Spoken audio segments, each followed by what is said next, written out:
പരിശുദ്ധ പരമ ദിവ്യകാരുണ്യമേ, ഇന്നേരവും സ്തുതി ആരാധന.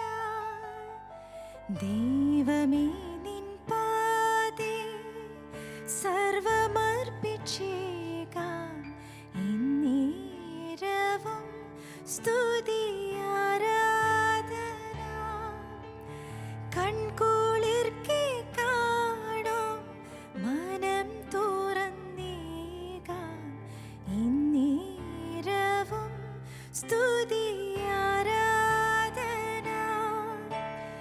എല്ലാം അറിയും എൻ്റെ തമ്പുരാനെ, ഇന്നേരവും സ്തുതി ആരാധന.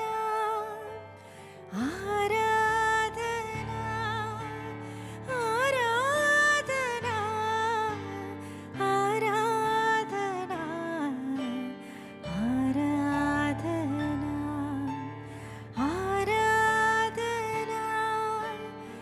ആരാധന ആരാധന ആരാധന ആരാധന.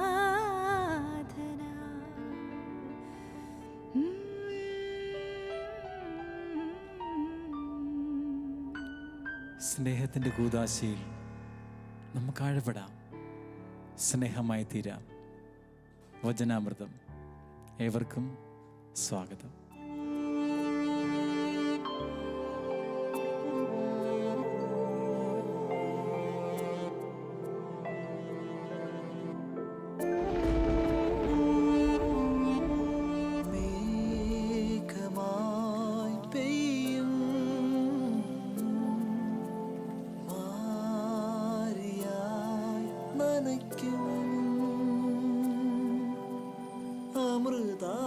അമൃതായി ജീവനേകും വചനം,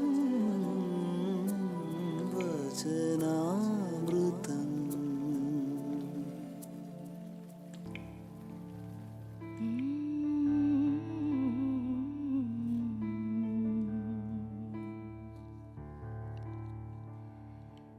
പെസഹ ആചരിക്കുക.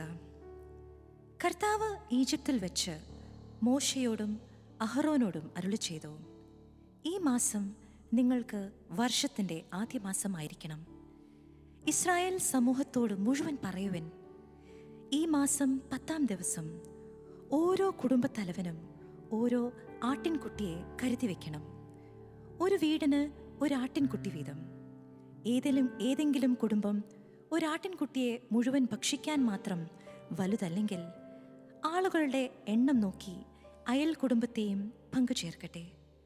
ഭക്ഷിക്കാനുള്ള കഴിവ് പരിഗണിച്ച് വേണം ഒരാടിന് വേണ്ട ആളുകളുടെ എണ്ണം നിശ്ചയിക്കാൻ.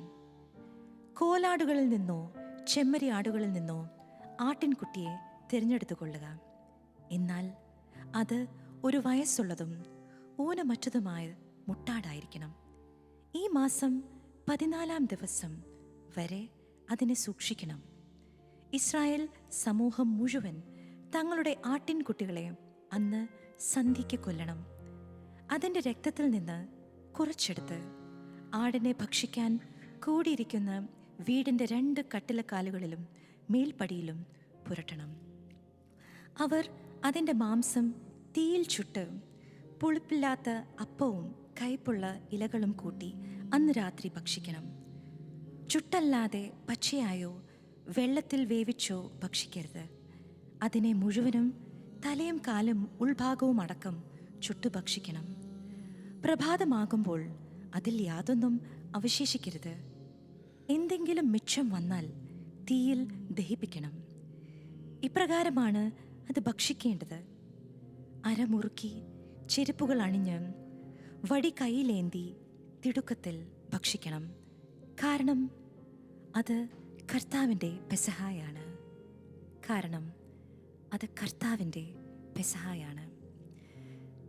എത്ര ശക്തനായ ഒരു ദൈവമാണ് നമ്മുടേത്. ആകാശവും ഭൂമിയും സൃഷ്ടിച്ച പൊന്നു തമ്പുരാൻ 40 വർഷങ്ങളോളം ഇസ്രായേൽ മക്കളെ ഈ മണ്ണിലൂടെ, മരുവിലൂടെ വാഗ്ദത്ത നാട്ടിലേക്ക് കൂട്ടിക്കൊണ്ടുപോയ, രാവും പകലും അഗ്നിയായും മേഘസ്തംഭമായും അവരെ വാഗ്ദാനം ചെയ്ത നാട്ടിലേക്ക് കൊണ്ടുപോയ ശക്തനായ ദൈവം. ആ ഓർമ്മകൾ പങ്കുവെക്കുന്ന ഗാനത്തിൻ്റെ ഈരടികൾ ജോബിൻ ഒന്ന് പാടാം. മരുഭൂവിൽ മന്ന പൊഴിച്ചവൻ തന്നെ ജീവന്റെ അപ്പമായി. മരുഭൂവിൽ മന്ന പൊഴിച്ചവൻ തന്നെ ജീവന്റെ അപ്പമായി. തൻ്റെ ജനത്തിനു ജീവനായി തീർന്നവൻ ഇന്നും വസിക്കുന്നീ കൂദാശയിൽ. തൻ്റെ ജനത്തിനു ജീവനായി തീർന്നവൻ ഇന്നും വസിക്കുന്നീ കൂദാശയിൽ. ഇന്നും വസിക്കുന്നീ കൂദാശയിൽ.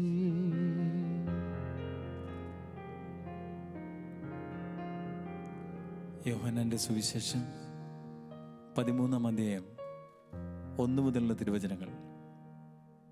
ശിഷ്യന്മാരുടെ പാദം കഴുകുന്നു. ഈ ലോകം വിട്ട് പിതാവിൻ്റെ സന്നിധിയിലേക്ക് പോകുവാനുള്ള സമയമായി എന്ന് പെസഹ തിരുനാളിന് മുൻപ് യേശു പറഞ്ഞു. ലോകത്തിൽ തനിക്ക് സ്വന്തമായുള്ളവരെ അവൻ സ്നേഹിച്ചു, അവസാനം വരെ സ്നേഹിച്ചു. അത്താഴ സമയത്ത് പിശാച് ശിമിയോൻ്റെ പുത്രനായ യൂദാസ്കറിയാത്തയുടെ മനസ്സിൽ യേശുവിനെ ഒറ്റിക്കൊടുക്കുവാൻ തോന്നിച്ചു.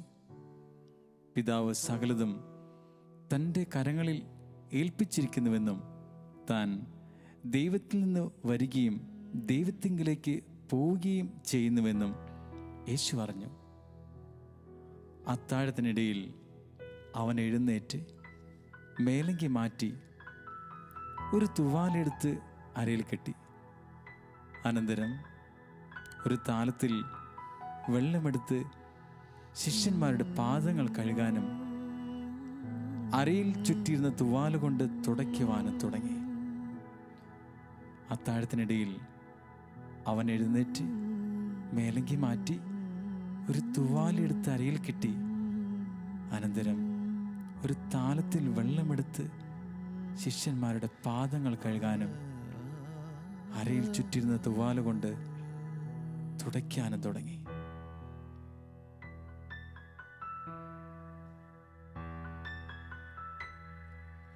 താലത്തിൽ വെള്ളമെടുത്തു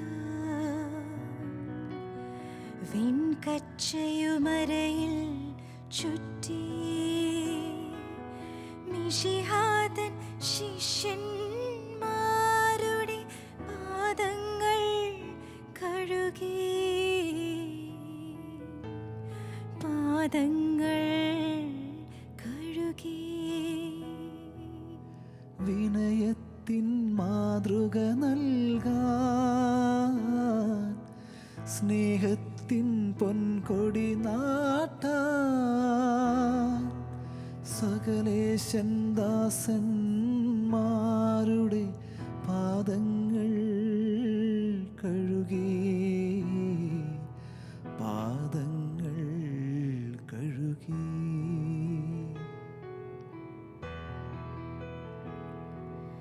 പാദങ്ങൾ കഴുകിയ ഗുരുവിൻ ശിഷ്യന്മാർ നിങ്ങളതോർത്താൽ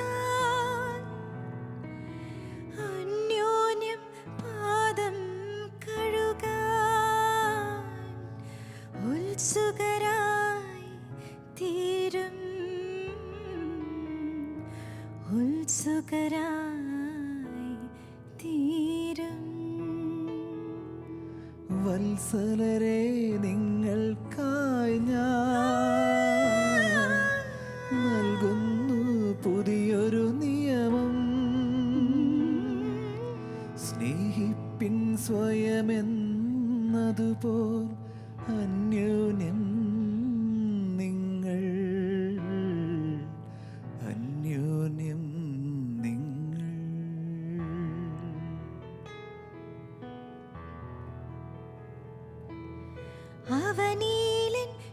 മനുഷ്യഗണത്തെ അറിയാനുള്ളടയാളമിതാ. സ്നേഹിപ്പിൻ സ്വയമിന്നതുപോൽ അന്യോന്യം നിങ്ങൾ. അന്യോന്യം നിങ്ങൾ.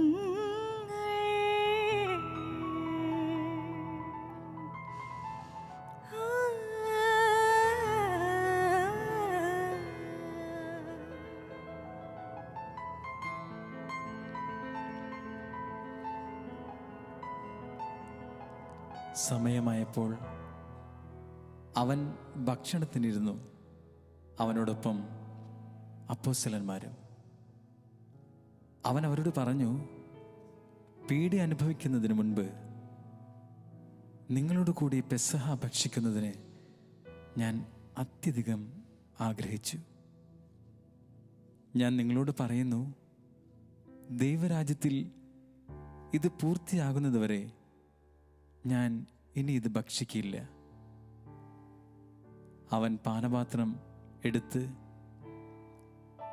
കൃതജ്ഞതാ സ്തോത്രം ചെയ്തതിന് ശേഷം പറഞ്ഞു, ഇത് വാങ്ങി നിങ്ങൾ പങ്കുവയ്ക്കുവിൻ. ഞാൻ നിങ്ങളോട് പറയുന്നു, ഇപ്പോൾ മുതൽ ദൈവരാജ്യം വരുന്നതുവരെ മുന്തിരിയുടെ ഫലത്തിൽ നിന്ന് ഞാൻ പാനം ചെയ്യുകയില്ല. പിന്നെ അവൻ അപ്പമെടുത്ത് കൃതജ്ഞതാ സ്തോത്രം ചെയ്ത് മുറിച്ച് അവർക്ക് കൊടുത്തുകൊണ്ട് പറഞ്ഞു, ഇത് നിങ്ങൾക്ക് വേണ്ടി നൽകപ്പെടുന്ന എൻ്റെ ശരീരമാണ്. എൻ്റെ ഓർമ്മയ്ക്കായി ഇത് ചെയ്യുവിൻ. അപ്രകാരം തന്നെ അത്താഴത്തിന് ശേഷം അവൻ പാനപാത്രം എടുത്തുകൊണ്ട് അരുളി ചെയ്തു, ഈ പാനപാത്രം നിങ്ങൾക്ക് വേണ്ടി ചിന്തപ്പെടുന്ന എൻ്റെ രക്തത്തിലുള്ള പുതിയ ഉടമ്പടിയാണ്.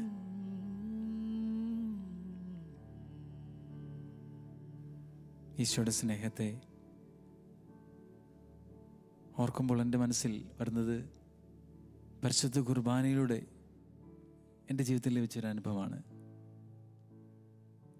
എൻ്റെ വോയിസ് അടഞ്ഞിട്ട് കുറച്ച് നാളെ വോയിസ് റെസ്റ്റൊക്കെ ഡോക്ടർ പറഞ്ഞിട്ട് ഇങ്ങനെ ഇരിക്കുന്ന സമയം, അപ്പോൾ ഈ റെസ്റ്റ് കഴിഞ്ഞ് ഞാനൊരു ശുശ്രൂഷയ്ക്ക് വേണ്ടി പോയി. അവിടെ ആദ്യത്തെ ദിവസം പാടി, പിറ്റേന്ന് അടുത്ത പള്ളിയിൽ ശുശ്രൂഷയ്ക്ക് പോകുന്നു. അവിടെ ചെന്ന് മൈക്ക് ടെസ്റ്റ് ചെയ്യാൻ പോലും എനിക്ക് സ്വരമില്ല. ഹലോ പ്ലീസ്, ഒരു എയർ മാത്രം. അപ്പോൾ സ്റ്റാർട്ടിങ് കുർബാനയാണ്. ഞാൻ ബഹുമാനപ്പെട്ട വൈദികൻ്റെ അടുത്ത് ഇങ്ങനെ പങ്കുവെച്ചു വെച്ചാൽ എനിക്ക് പാടാൻ പറ്റുന്നില്ല, എൻ്റെ വോയിസ് ക്ലിയർ ആകുന്നില്ല. അപ്പോൾ അച്ഛൻ പറഞ്ഞു, വേണ്ട, പാട്ടിൻ്റെ കുർബാനയിൽ പങ്കുചേർന്നാൽ മതി. അപ്പോൾ ഞാനിങ്ങനെ കുർബാനയിൽ ഇങ്ങനെ പ്രാർത്ഥിക്കുമ്പോൾ എൻ്റെ പ്രാർത്ഥന മനസ്സിൽ വന്ന പ്രാർത്ഥന ഇങ്ങനെയായിരുന്നു, ഈശോയെ, അങ്ങേക്ക് വേണ്ടി പാടി കഴിഞ്ഞു എങ്കിൽ അത് സ്വീകരിക്കാനുള്ളൊരു മനസ്സെനിക്ക് തരണം. ഞാൻ പ്രാർത്ഥനയൊക്കെ ആയിട്ട് ഇരിക്കാൻ എനിക്ക് കുഴപ്പമില്ല, ഞാനത് സ്വീകരിക്കാനുള്ളൊരു മനസ്സ് എനിക്ക് തന്നാൽ മതി. അന്ന് കുർബാന നാവിൽ ഞാനിങ്ങനെ വെച്ച് ഈ പ്രാർത്ഥന വീണ്ടും ഇങ്ങനെ ആവർത്തിച്ചു, ഈശോയെ, അങ്ങയുടെ ഇഷ്ടം എന്താണോ അത് സ്വീകരിക്കാനുള്ളൊരു മനസ്സ് എനിക്ക് തരണം. അതിനുശേഷം ശുശ്രൂഷ ആരംഭിച്ചു.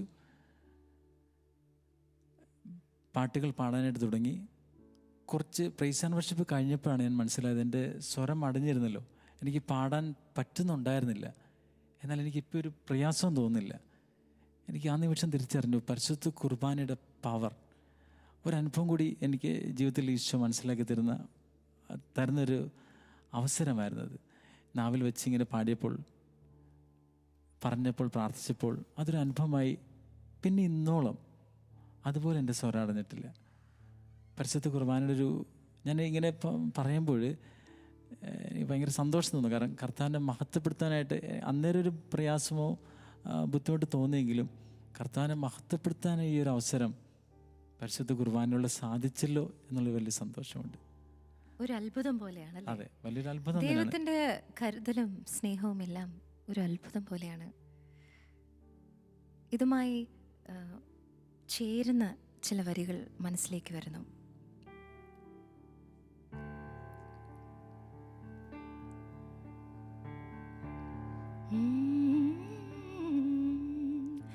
എന്തൊരത്ഭുതമാ, ഇതെന്തൊരത്ഭുതമാ, ദൈവമിൻ അരികിലായി അൾത്താരയിൽ. എന്തൊരത്ഭുതമാ, ഇതെന്തൊരത്ഭുതമാ, ദൈവമിൻ അരികിലായി അൾത്താരയിൽ. ആരാധന മാത്രമേ പാടാനുള്ളൂ, നന്ദി മാത്രമേ ഇന്ന് പറയാനുള്ളൂ. ആരാധന മാത്രമേ പാടാനുള്ളൂ, നന്ദി മാത്രമേ ഇന്ന് പറയാൻ ഉള്ളൂ. ഒരു അത്ഭുതം പോലെയാണ്. ശരിക്കും ദൈവം എപ്പോഴും നമ്മുടെ കൂടെയുണ്ട്, നമ്മുടെ ഉള്ളിലുണ്ട്. ആ ദൈവസ്വരം ശ്രവിക്കാനായി നമ്മൾ ഒന്ന് ഇരുന്നു കൊടുത്താൽ മതി, ഒന്ന് വിട്ടുകൊടുത്താൽ മതി. ലിജോ പറഞ്ഞ പോലെ തന്നെ ജീവിതത്തിൽ ഒരുപാട് ദിവ്യകാരുണ്യ അനുഭവങ്ങളുണ്ടായിട്ടുണ്ട്. കുർബാന സ്വീകരിക്കുമ്പോഴും അതുപോലെ തന്നെ ദൈവം ഏറ്റവും എളിയവനിൽ എളിയവനായി നമ്മുടെ കൂടെ ആയിരിക്കാൻ ദിവ്യകാരുണ്യ രൂപത്തിൽ ആരാധനയിലിരിക്കുമ്പോൾ വളരെ വളരെ അഭിഷേകം നിറഞ്ഞ ഒരുപാട് അനുഭവങ്ങളുണ്ട്. പലപ്പോഴും ഞാൻ ചെയ്യുന്ന ഒരു കാര്യമാണ്, എനിക്കിങ്ങനെ ഈശോയുടെ മുമ്പിൽ കുറച്ചു നേരം പ്രാർത്ഥിച്ച് ഞാൻ വെറുതെ ഇരിക്കും. എന്നിട്ട് ആരും കാണാതെ ഒരു ഹെഡ്ഫോൺ ചെവിയിൽ വെച്ച് ഇങ്ങനെ ഈശോയുടെ മുമ്പിൽ ഇങ്ങനെ ഇരിക്കും. നല്ല അഭിഷേകമുള്ള കുറേ പാട്ടുകൾ കേട്ട് ഒരു ഭയങ്കര ഒരു ഫീലിംഗ് ആട്ടോ. അപ്പോൾ ഞാൻ ഈശോയോട് പറയും, ഈശോയെ എന്നെ നിൻ്റെ ഹൃദയത്തിനകത്ത് ഇങ്ങനെ ചേർത്ത് വെക്കണേ. ഭയങ്കര ഭയങ്കര ബ്യൂട്ടിഫുൾ ആയിട്ടുള്ളൊരു ഫീലിംഗാണ്. അങ്ങനെ ഇരിക്കുമ്പോൾ നമുക്ക് എല്ലാവർക്കും ഉള്ളതുപോലെ ഈശോ ഒരുപാട് ചിന്തകൾ തരും, ഒരുപാട് ഡിസിഷൻസ്, തീരുമാനങ്ങൾ എടുക്കാനുള്ള കൃപ തരും. ഞാൻ പാട്ടുകൾ മാത്രം പാടിയിരുന്നൊരു വ്യക്തിയാണ്. ഈശോ എനിക്ക് വരികൾ തരും, പാട്ട് എഴുതാനുള്ളൊരു കൃപ, പാട്ട് കമ്പോസ് ചെയ്യാനും എല്ലാം എനിക്ക് എൻ്റെ എല്ലാ ഇൻസ്പിറേഷനും ഒരുപാട് പേർക്ക് ഉള്ളതുപോലെ തന്നെ എനിക്കതെല്ലാം തമ്പുരാൻ തരുന്നത് ആരാധനയിൽ ഞാൻ ഇരിക്കുമ്പോഴാണ്. ജോബിനും ഉണ്ടാവും അല്ലേ കുർബാന ദിവ്യകാരുണ്യം അനുഭവങ്ങൾ? ഒന്ന് പങ്കുവയ്ക്കാമോ? എൻ്റെ അനുഭവം ശരിക്കും ആദ്യം പാട്ട് പാടിക്കൊണ്ടിരിക്കുമ്പോൾ ഭയങ്കര പേടിയായിരുന്നു. ഇപ്പോൾ കുർബാനയ്ക്കാണെങ്കിലും മമ്മി ഇങ്ങനെ നിർബന്ധിച്ചിട്ടാണ് പള്ളിയിൽ പാടാൻ പോയി നിൽക്കുന്നത്. നിന്ന് പാടാൻ ഭയങ്കര പേടിയാണ്. അപ്പം ബുക്ക് നല്ല വലിയ പാട്ടൊക്കെ വലിയ അക്ഷരത്തിൽ എഴുതിയിട്ടാണ് വെച്ച് പാടുന്നത്. പക്ഷെ അങ്ങനെ പാടുമ്പോൾ ഒരിക്കലും ഒരു അനുഭവം ഒന്നും ഉണ്ടായിട്ടില്ല ആദ്യ നാളുകളിൽ. അപ്പം പാട്ട് കേട്ടിട്ടുള്ളവരും പറഞ്ഞിട്ടുണ്ട്, പാട്ട് പാടുമ്പോൾ ഒന്നും പ്രത്യേകിച്ചൊന്നും ഫീൽ ചെയ്യാറില്ല, ഹൃദയത്തിലോട്ടൊന്നും കിട്ടാറില്ലെന്ന് പലരും അഭിപ്രായം പറഞ്ഞിട്ടുണ്ട്. പക്ഷേ എനിക്ക് എങ്ങനെയെങ്കിലും പാടി തീർത്ത്, മമ്മി പറയുന്നതുകൊണ്ട് പാടി തീർത്ത് പോകാമെന്നൊരു, പക്ഷേ അതിൻ്റെ ഒരു പ്രാധാന്യത്തെപ്പറ്റി മനസ്സിലായിട്ടില്ലായിരുന്നു. പിന്നീട് കുറേ നാൾ, ഇപ്പോൾ ശാലോമിലൊക്കെ വന്ന ശേഷമാണ് ഈശോയുടെ സ്നേഹം കൂടുതൽ അനുഭവിക്കാൻ തുടങ്ങിയത്. അന്നേരമുള്ള ആഗ്രഹമാണ് ഈ വിശുദ്ധ കുർബാന നാവിൽ വരുമ്പോൾ ഈശോനെ അനുഭവിക്കാൻ പറ്റുക, സ്നേഹിക്കാൻ പറ്റുക, കാണാൻ പറ്റുക. അങ്ങനൊരു ദിവസം പിന്നെ ഈശോ എനിക്ക് തന്നൊരു കൃപയുണ്ട്. എനിക്ക് ബുക്ക് നോക്കി പാടിക്കഴിഞ്ഞാൽ എനിക്കൊരിക്കലും പാട്ടിൻ്റെ ഫീല് ഉൾക്കൊള്ളാൻ പറ്റത്തില്ല. അത് ഈശോ എനിക്കൊരു കൃപ തന്നു. പാട്ടുകൾ ഞാൻ കാണാതാണ് പാടുന്നത്.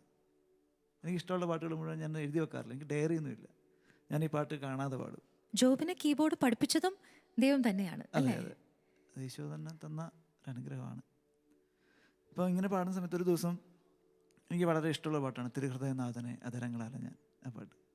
അതിങ്ങനെ, അപ്പം ഞാൻ അതിനു മുമ്പ് കുറേ കാര്യങ്ങൾ ഈശോയോട് ചോദിച്ചിട്ടുണ്ട്, കുറേ അനുഗ്രഹങ്ങളൊക്കെ.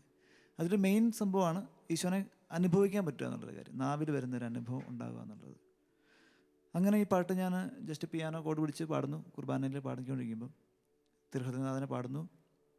അതിൻ്റെ അടുത്തൊരു സ്റ്റാൻസ് ഉണ്ട്. നേർത്ത രോദനം കാതോർത്ത് കേട്ടു നീ, ആർദ്രഭാവങ്ങൾ വേരോടെ കണ്ടു നീ, ഒന്നും മറയ്ക്കാനില്ല യേശുവേ നിൻ്റെ മുൻപിൽ.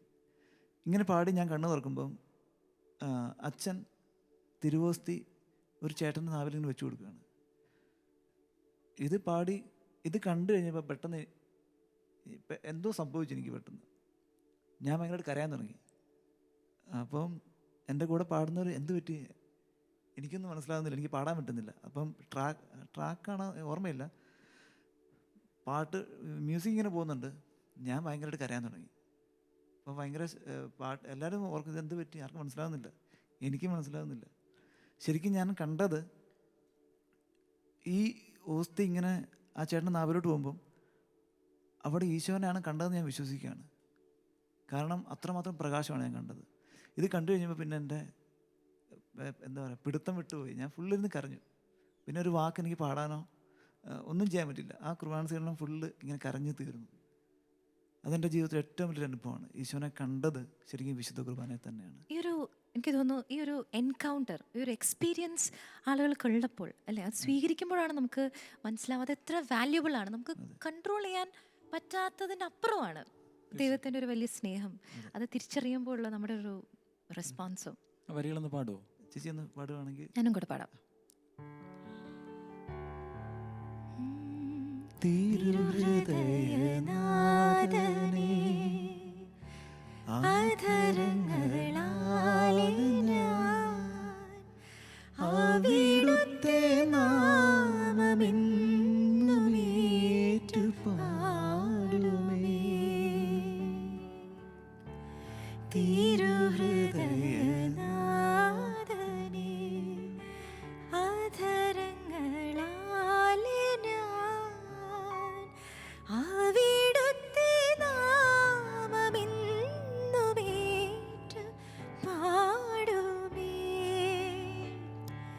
തിരുഹൃദയമേ തീരാത്ത സ്നേഹമേ ആകാശം പോലല്ലോ നിന്റെ വിശ്വസ്തത. തിരുഹൃദയമേ തീരാത്ത സ്നേഹമേ ആകാശം പോലല്ലോ നിന്റെ വിശ്വസ്തത. തിരുഹൃദയനാഥനേ അധരങ്ങളാൽ ഞാൻ അവിടുത്തെ നാമമെന്നും ഏറ്റുപാടുമേ.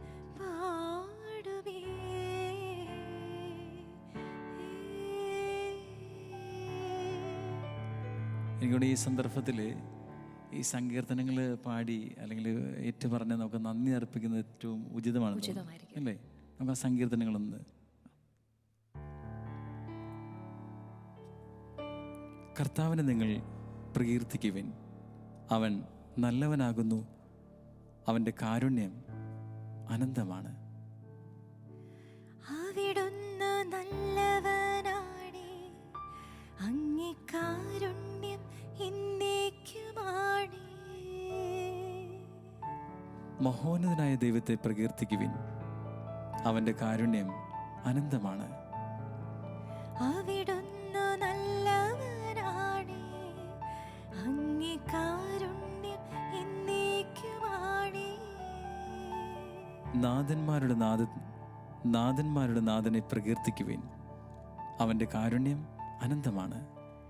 അവിടുന്ന് നല്ലവനാണേ, അങ്ങേ കാരുണ്യം എന്നേക്കുമാണേ.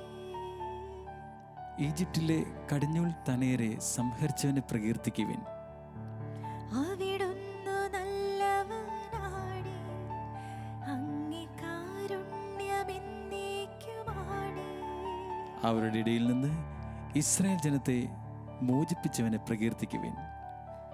അവിടുന്ന് നല്ലവനാണേ, അങ്ങേ കാരുണ്യം എന്നേക്കുമാണേ. കടലിനെ വിഭജിച്ചവനെ പ്രകീർത്തിക്കുവിൻ. അതിൻ്റെ നടുവിലൂടെ അവരെ നയിച്ചവനെ പ്രകീർത്തിക്കുവിൻ. അവിടുന്ന് നല്ലവനാണേ, അങ്ങേ കാരുണ്യമെന്നേക്കുമാണേ. ഫറവോയെയും സൈന്യത്തെയും കടലിൽ താഴ്ത്തിയവനെ പ്രകീർത്തിക്കുവിൻ. അവിടുന്ന് നല്ലവനാണേ, അങ്ങേ കാരുണ്യമെന്നേക്കുമാണേ. ശക്തരായ രാജാക്കന്മാരെ നിഹനിച്ചവനെ പ്രകീർത്തിക്കുവിൻ. അവിടുന്ന് നല്ലവനാണേ, അങ്ങേ കാരുണ്യമെന്നേക്കുമാണേ. അവരുടെ ദേശം അവകാശമായി ജനത്തിനേകിയവനെ പ്രകീർത്തിക്കുവിൻ. അവിടുന്ന് നല്ലവനാണേ, അങ്ങേ കാരുണ്യമെന്നേക്കുമാണേ. വൈരികളിൽ നിന്ന് രക്ഷിച്ചവനെ പ്രകീർത്തിക്കുവിൻ. അവിടുന്ന് നല്ലവനാണേ, അങ്ങേ കാരുണ്യമെന്നേക്കുമാണേ.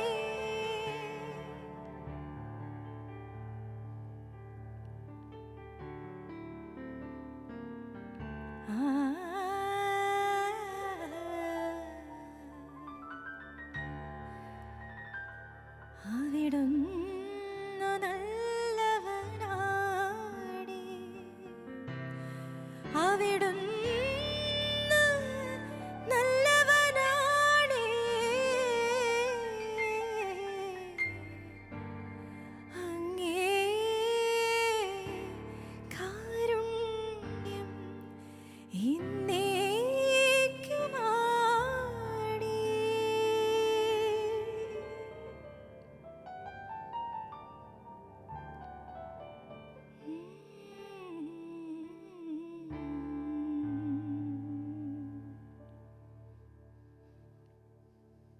അതെ, അവിടുന്ന് നല്ലവനാണ്. അവിടുത്തെ കാരുണ്യം എന്നേക്കുമാണ്. ആ കരുണയിൽ ആശ്രയിച്ചാൽ മാത്രം മതി. നമുക്ക് പ്രാർത്ഥിക്കാം. നല്ല ഈശോയെ, ദിവ്യകാരുണ്യത്തിൽ അങ്ങ് ഞങ്ങളുടെ കൂടെ ആയിരിക്കുമ്പോൾ അവിടുന്ന് നൽകുന്ന സ്നേഹവും സമാധാനവും സന്തോഷവും ഞങ്ങളിലും ഞങ്ങളുടെ കുടുംബങ്ങളിലും ഞങ്ങൾ എവിടെയൊക്കെ ആയിരിക്കുന്നു അവിടെയെല്ലാം പകർന്നു നൽകാൻ ഞങ്ങൾ ഓരോരുത്തരും അവിടുത്തെ വിലയേറിയ വിനയമുള്ള ഉപകരണങ്ങളായി മാറട്ടെ. ആമേൻ.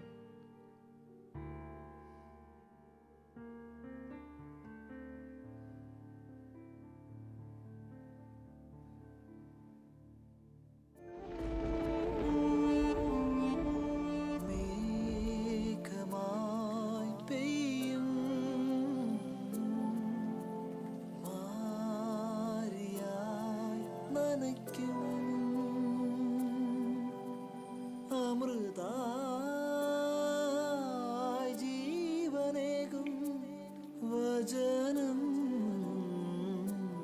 വചനാ